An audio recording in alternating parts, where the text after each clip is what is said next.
পদ্মা ব্রিজের কাজও খালেদা জিয়া শুরু করেছিলেন। অনেকেই হয়তো যারা মুরব্বী আছেন অনেকে হয়তো একটি নামের সাথে পরিচিত।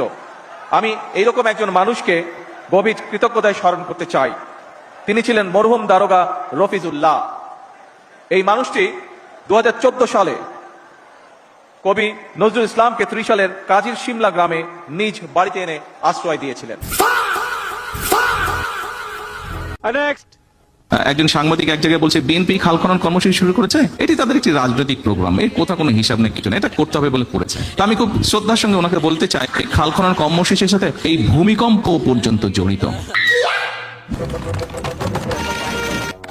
এই যে ভূমিকম্প হচ্ছে, এটির একটি অন্যতম কারণ হচ্ছে 20 কোটি লোকের ফসল উৎপাদনের জন্য আমাদের কৃষকরা সারা বাংলাদেশে তারা এই যে গভীর নলকূপের মাধ্যমে পানি তুলছে, তার ফলে যেটি হচ্ছে নিচে থেকে আস্তে আস্তে শূন্য হয়ে যাচ্ছে। ঠিক আছে, খুব স্বাভাবিক, নিচটা যখন শূন্য হবে উপর থেকে সেটি ধসে পড়বে,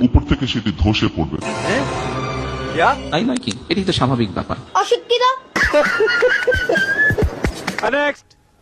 যখন 1979 সালে নির্বাচনের সময় আসলো, সেই সময় মৌলানা ভাসানী শহীদ রাষ্ট্রপতি জিয়াউর রহমানকে বললেন, তোমার হাতে আমি ধানের শীষ তুলে দিলাম।